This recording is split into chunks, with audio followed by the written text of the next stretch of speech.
This week on Siskel and Ebert, Holly Hunter and Danny DeVito find themselves suddenly single and living out loud.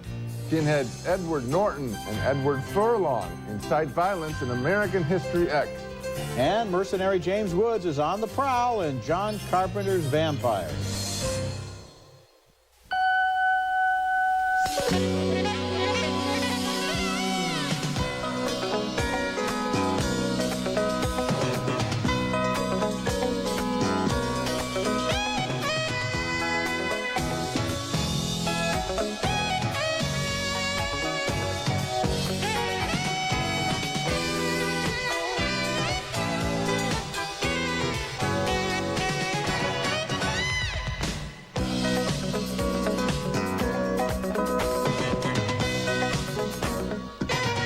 You better be careful going down to a place like that, dressed the way you are. You look terrific. Okay, really? Danny DeVito is an elevator operator, and Holly Hunter is the lonely woman he falls in love with in Living Out Loud, one of 5 new movies we'll be reviewing this week on Siskel and Ebert. I'm Gene Siskel of the Chicago Tribune. And I'm Roger Ebert of the Chicago Sun-Times. Our first movie is Living Out Loud, and this is one of those films that enchants us by taking the ordinary lives of lonely but colorful people and investing them with a little humor and magic. Holly Hunter plays a woman who was just split from her husband, a wealthy surgeon. Danny DeVito plays a compulsive gambler down on his luck, whose wife has thrown him out and whose daughter has just died. In ordinary times, they wouldn't have much in common, but misfortune makes for strange friendships. Where you going? Liz invited me to this after-hours place downtown called Confession.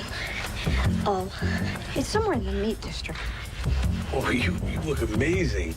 The Hunter character drinks and smokes too much and looks for happiness in a slinky nightclub presided over by a torch singer wonderfully well played by Queen Latifah. I was married. My husband cheated on me left and right. It made me feel like I was crazy all the time. One day he tells me it's my fault he saw other women. So I picked up a knife and told him it was his fault I was stabbing him. DeVito, as the elevator operator, of course, observes all her comings and goings and nurses the hope that she'll consider him for romance. Their friendship deepens as one evening he reminisces about his daughter. This is very nice. Thank you. Oh, please. I didn't feel like going to sleep anyway. I haven't been sleeping much myself. That's understandable. She was a good kid. Danny DeVito and Holly Hunter are 2 actors who hum with energy and charisma. If they're on the screen, you watch them. The Queen Latifah character comes in from left field, and I'm delighted that she did because her arrival in the middle of their story keeps it from ever growing conventional. Living Out Loud was written and directed by Richard LaGravenese, who wrote the screenplays for The Horse Whisperer, The Bridges of Madison County, and Beloved. Here he shows a writer's love for original characters and beautifully heard dialogue. Well, I'm glad you pointed out the relationship between Queen Latifah coming in from left field. Because also, if you really think about it, the co-op resident and her doorman is also left field. This is special because it throws us off, and why not? This happens. Yeah, people meet somebody, and because they're desperate and because they're lonely and because they're out there, they go back because that person was friendly. And again, I think DeVito is simply and consistently one of the most original talents we have in movies, whether he's behind the camera or in front of it. DeVito and Hunter, but I want to mention again Queen Latifah because I liked her so much in Set It Off. Now, this is a woman who doesn't fit the conventional mold of movie casting. Of course. And she's going to have characters written for her and movies built around her or movies that can use her. I hope that Hollywood doesn't waste this resource. She is so much fun. She's high energy. Okay, next movie. And our next film is, well, it's almost the same kind of story. It's Unmade Beds, the unusual and vivid documentary of adult singles in New York City, telling of their mostly unsuccessful attempts, typically involving singles ads, at looking for companionship, if not love. Seriously, he was like 225 pounds. Yeah, like 45 years old, totally bald. He looked exactly like Humpty Dumpty. 4 people tell their stories, punctuated by shots from one apartment window across the street to another. And there is as much desperation in these brief, anonymous shots as in the interviews.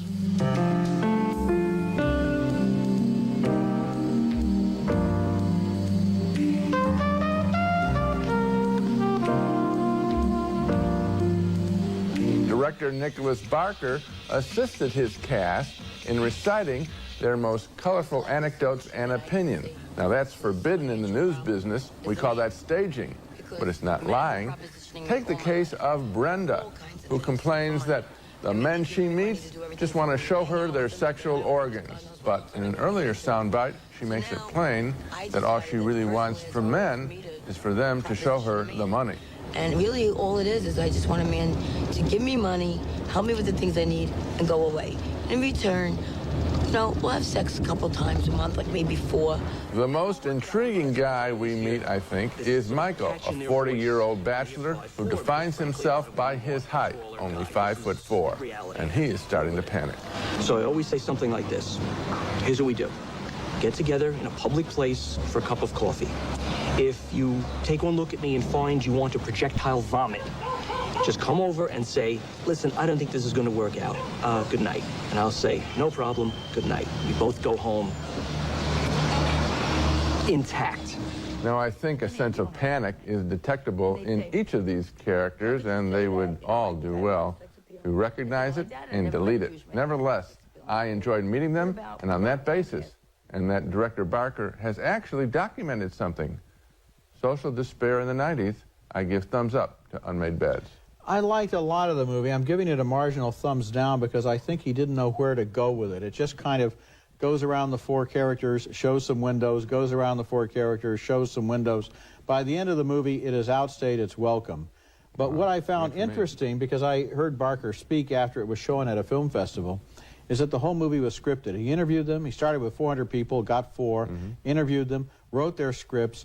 There were 10 takes of some scenes. What he's doing here is creating a movie in the form of a documentary that the director is completely controlling. But Roger, I think he could have used probably, I'm guessing, another 100, and we would have gotten the same kind of film. I mean, will you at least acknowledge that he is documenting something? He's documenting, yes, he definitely is. But I don't know, these characters, Brenda is a real character. I liked her persona. Yeah. And there's another guy, Mikey, the would-be screenwriter, who's got it all worked out, including the free toothbrushes for his conquests. And looks like he doesn't go through very many toothbrushes in a year. This is interesting stuff. If it's interesting stuff, I wonder why your thumb isn't up. Coming up later in the show, James Woods heads an unusual posse in John Carpenter's Vampires. She's thirsty. Think she smells your blood, Padre? And coming up next, Edward Norton and Edward Furlong star in the controversial American History X. See this? That means not welcome. I followed directions. I wrote in a paper. Mein Kampf? I should expel you. Go ahead.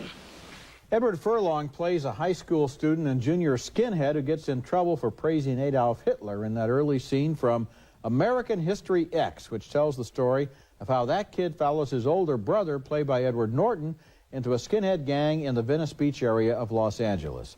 The present is shown in color in the film. The flashbacks are in black and white, but this isn't Pleasantville. You can see that in this scene where a playground war leads to some black kids trying to steal Norton's car. He kills 2 of them and is arrested. Put your hands behind your head! The older brother goes to prison where at first he links up with the white power faction, but his views begin to change after they punish him with a brutal rape. He gets a visit from his former high school teacher, played by Avery Brooks. You have to ask the right question. Like what? Has anything you've done made your life better?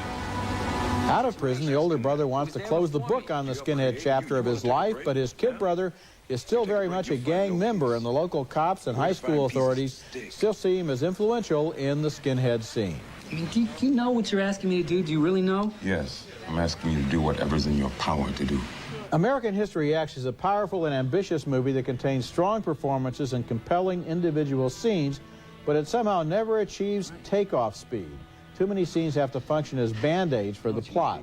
It's a good movie, always interesting, often provocative, and I give it credit for an intelligent and uncompromising approach to the problem of race hate in America.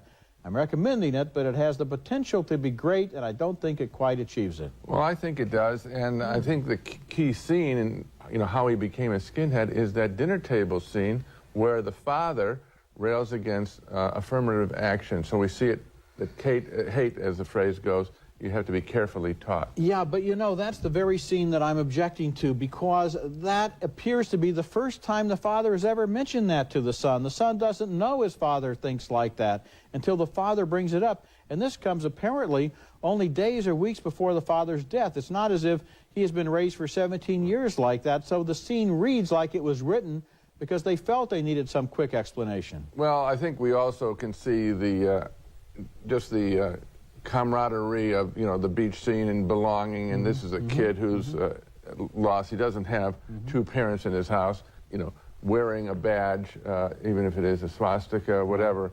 A sense of belonging. I mean, I think there's another terrific performance, of course, by Edward Norton in the film. I mean, he's very good. If there's one imbalance in the film, is that Edward Norton is so effective in the rhetoric that he uses to support the white supremacist point of view. Right. And the other points of view in the movie are all kind of ineffectual or soft or nerdy or never really made very well. I mean, actually, when you look at this movie, it's the racist stuff that comes across most strongly.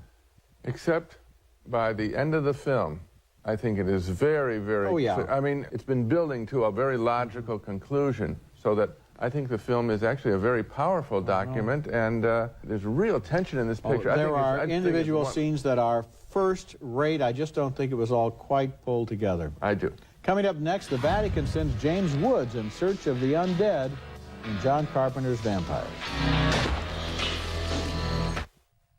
All right, we think we got a nest inside this place. Figure on at least 6 goons, maybe more, and chances are we'll find a master in here somewhere.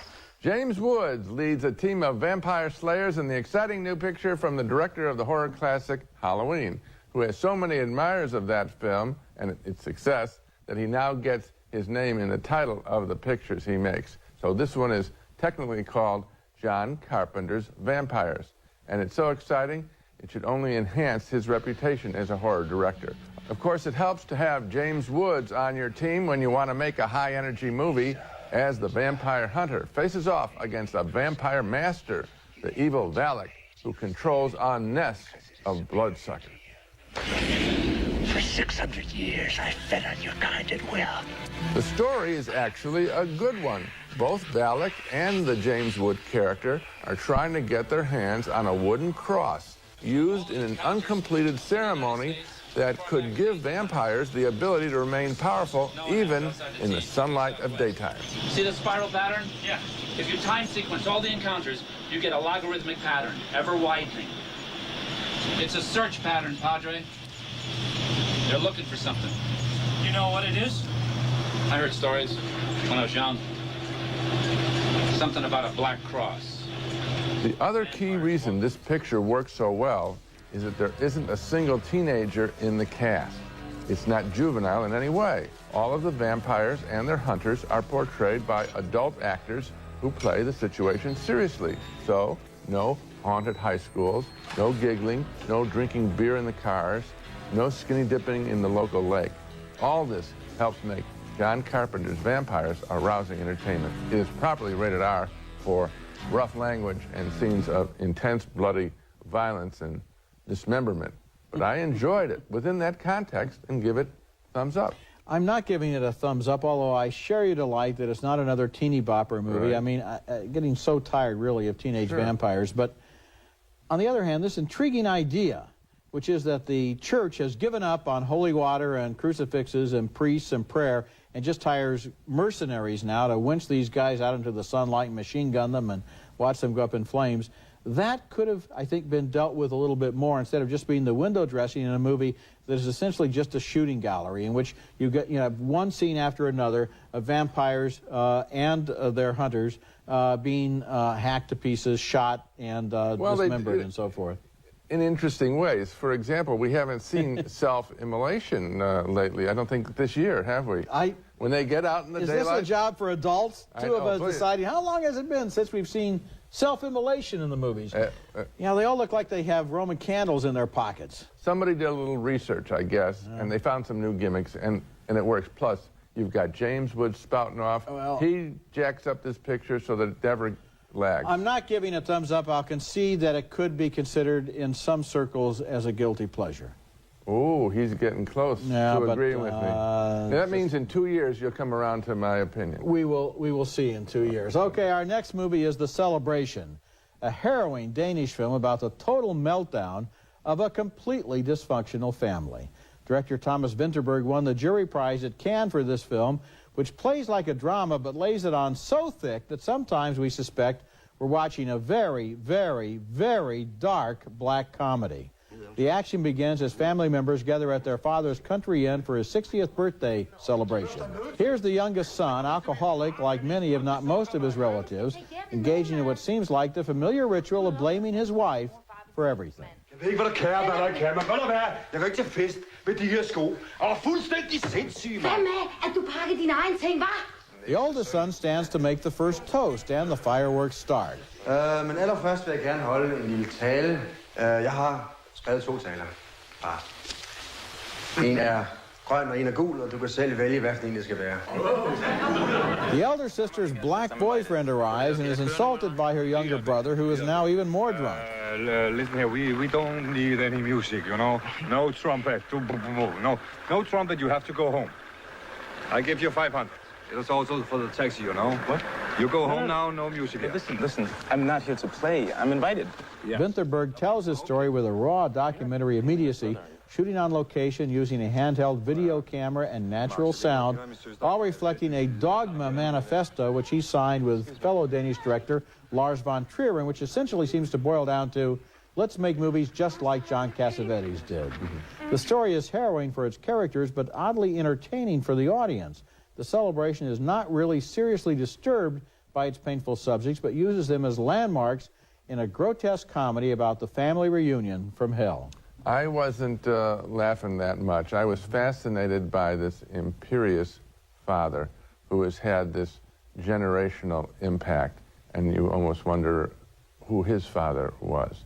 I think that this is learned behavior through the generations, and that the possession of this most unusual domicile, which is like a big inn as well as a home to all these people, and who controls it is very important within the family, and who will control it in the next generation. And that they're playing for that game too. This is a character and location like I haven't seen before. I recommend taking a look at it. It goes around and around and around with that kind of social compulsion about the guests at the table just sit there and listen to this stuff, and then the next course is served as if nothing was said. This is one of the coldest environments. No one could survive this, it would seem. It's a fascinating film. Yeah. Okay, coming up next, our video pick of the week, a rare film about women in the workplace.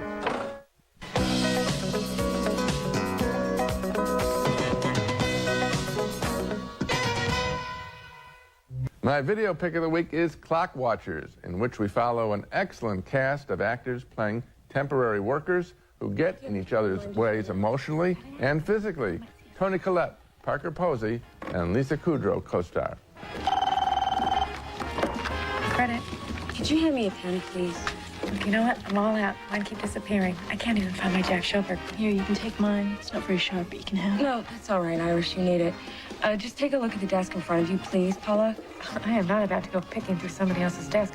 No one is sitting there. Well, somebody might see me. And when denied respect, they grab at whatever minutia will make them feel superior.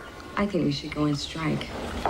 Just not show up one day. Can you imagine? They'd be totally lost. They'd be completely scrambled. Especially between 9 and 10. My God, the phones. What's going on in Clock Watchers is that we are observing, in business management psychology terms, workers being supervised in Theory X style, which assumes that workers are basically lazy and must be watched closely.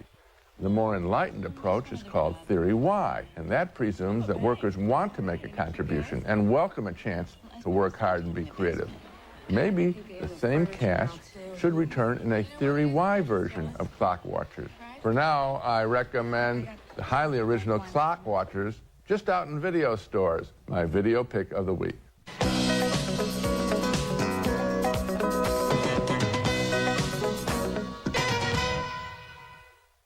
Now let's take another look at the movies we reviewed this week. 2 delighted thumbs up for Living Out Loud, with its wonderful rapport between Danny DeVito and Holly Hunter, and its surprising supporting performance by Queen Latifah.